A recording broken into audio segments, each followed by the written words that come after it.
Hey everyone, today we are going to unbox some Warrior mechanical gaming keyboard. Let's have a close look.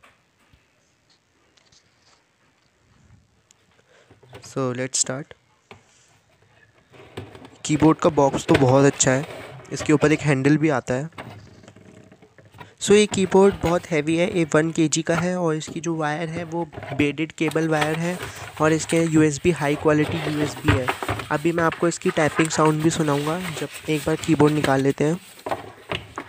तो जैसा कि मैंने आपको बता दिया, इसके अंदर ब्रेडेड केबल है, मतलब कि बहुत अच्छी केबल होती है जो कि आराम से टूटती नहीं है, और हाई क्वालिटी USB भी है इसके अंदर। तो मैं अभी टाइपिंग साउंड सुना देता हूँ आपको।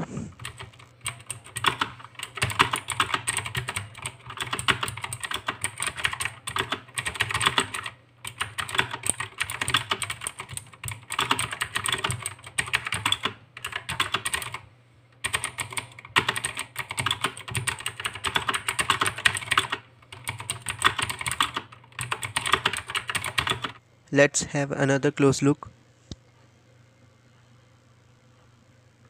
As you can see the brightness.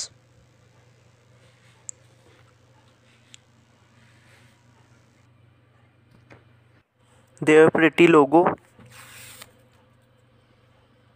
मैं आपको थोड़ा कीबोर्ड के बारे में बता दूं। 2 टाइप के कीबोर्ड आते हैं, मेम्ब्रेन कीबोर्ड जो आपकी अभी स्क्रीन पे शो हो रहा है, और एक मैकेनिकल कीबोर्ड जिसकी अभी हम अनबॉक्सिंग कर रहे हैं। जो गेमिंग पर्पसेस के लिए यूज़ होता है वो मैकेनिकल कीबोर्ड होता है, क्योंकि वो स्विचेस से चलता है, तो इसलिए उनका एक्सपीरियंस बहुत अच्छा होता है। और जो मेम्ब्रेन कीबोर्ड होता है वो गेमिंग में इसलिए प्रेफर नहीं किया जाता क्योंकि उसके अंदर एक प्लास्टिक की शीट होती है जो कि अच्छा एक्सपीरियंस देती नहीं है। जो मैकेनिकल कीबोर्ड होते हैं जो कि गेमिंग पर्पसेस के लिए यूज़ होते हैं, उसके अंदर कई टाइप के स्विचेस होते हैं।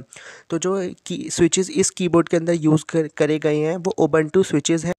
मैं आपको एक बात और बता दूं, इसकी जो कीज़ के ऊपर कैप्स यूज़ करी गई हैं वो सस्पेंडेड की कैप्स हैं, मतलब कि जो बहुत आराम से बाहर आ जाती हैं। मैं अभी आपको निकाल के भी दिखाऊंगा और उनकी साउंड भी सुनाऊंगा। तो मैं आपको दिखाता हूँ, ये ऐसे पकड़ के निकल जाते हैं। इसके अंदर ये जो स्विचेस हैं ये उबंटू स्विचेस हैं और ये ब्लू कलर के हैं। मैंने आपको इनकी साउंड तो सुनाई दी थी, आप फिर भी अभी भी सुन सकते हैं।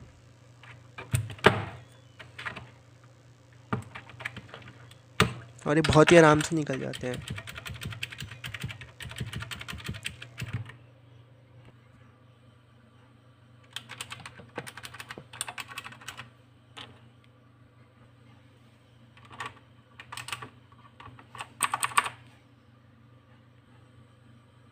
अभी मैं आपको इसके कुछ बेसिक फ़ीचर्स बता देता हूँ। ये नम लॉक की लाइट जल गई, ये स्क्रॉल लॉक की लाइट जल गई और ये कैप्स की लाइट जल जाती है।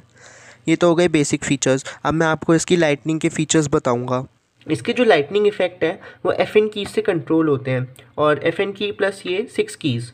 So what the problem I faced was कि मेरी जो कीज़ है ना वो इससे दबाने से ना इफ़ेक्ट्स आ तो रही हैं, लेकिन व्हाट द प्रॉब्लम इज़ एक की से 4 इफ़ेक्ट्स आनी चाहिए, मेरे 2 इफ़ेक्ट्स आ रहे हैं। अभी जैसे मैं इसको दोबारा दबाऊंगा तो वही वापस वही इफ़ेक्ट आने लग गए।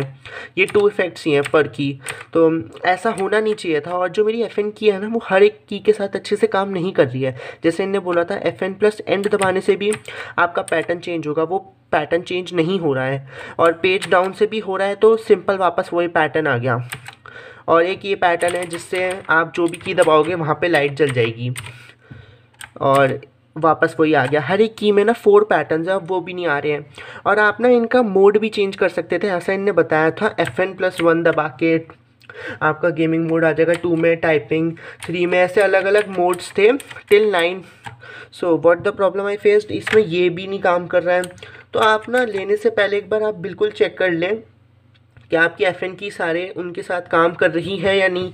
मेरी FN की स्क्रॉल लॉक के साथ भी काम नहीं कर रही, इसमें भी उसने बोला था कि इसके अंदर लाइटनिंग इफ़ेक्ट्स चेंज होंगे। तो मैं इस कीबोर्ड को वापस करा रहा हूँ, लेकिन इसमें लाइटनिंग इफ़ेक्ट्स के सिवाय सब कुछ ठीक है। और भी इसके अंदर कुछ चीज़ें हैं, फॉर एग्ज़ाम्पल जैसे अगर आप ब्राइटनेस वगैरह चेंज करना चाहें तो FN की प्लस डाउन एरो वाली की दबा सकते हैं, इससे ब्राइटनेस कम ज़्यादा हो जाती है। और इसके 5 मोड्स हैं ब्राइटनेस के, इसमें थोड़ा कम थोड़ा कम थोड़ा और फिर लास्ट में बंद हो जाती है ये। और आप इसमें स्पीड भी बढ़ा सकते हैं, फॉर एग्ज़ाम्पल जैसे ये जा रहा है तो आप अगर FN की प्लस यहाँ पे राइट एरो की दबाएंगे तो इसकी वो स्पीड बढ़ती चली जाएगी, और इससे दबाएंगे तो ये कम होती चली जाएगी। ये कुछ और फीचर्स थे। तो इसके अंदर लाइटनिंग की प्रॉब्लम थी, बस मैं आपको यही बताना चाह रहा था कि आप एक बार जब भी कीबोर्ड लें तो एक बार ज़रूर चेक कर लें कि FN की सबके साथ चल रही है या नहीं। By the way, other than this, ये कीबोर्ड बहुत परफेक्ट है, इसकी कीज़ बहुत अच्छी हैं, मैकेनिकल कीबोर्ड है और ये बिल्कुल आपको लो प्राइस में मिल जाता है 2200 का। इतने में गेमिंग कीबोर्ड स्टार्ट होते हैं और बेसिक आते हैं और इसमें बहुत सारे फीचर्स हैं और मैकेनिकल भी है और ये आपको 2200 में मिल रहा है। बस आप एक बार लाइट का चेक कर लें। ये मेरे में प्रॉब्लम आ रही है, ऐसे हर कीबोर्ड में भी नहीं होता है।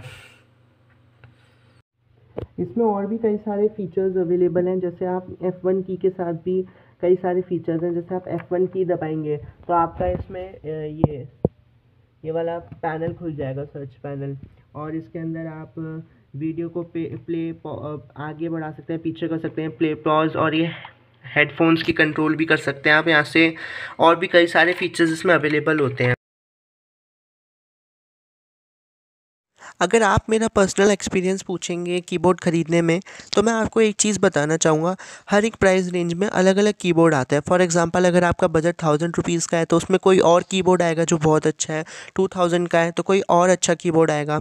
सो फॉर एग्जांपल मैं आपको बोलना चाहूँगा, जो गेमिंग कीबोर्ड्स होते हैं वो 2000 से तो उनकी स्टार्टिंग ही होती है। तो 2000 के अंदर अगर आपका बजट है तो ये वाला कीबोर्ड जो अभी हमने अनबॉक्स किया है, ये वाला बेस्ट कीबोर्ड है। आपको इसे एक ना एक बार ट्राई करना चाहिए। मेम्ब्रेन कीबोर्ड तो सब ट्राई करते हैं, उसके अंदर बस लाइटिंग लगा देंगे तो वो अंडर 1000 आएगा। इसके अंदर मैकेनिकल स्विचेज़ हैं, वो अंडर 2000 आएगा। तो आपको यही वाला ट्राई करना चाहिए। Thank you. Please like, share and subscribe.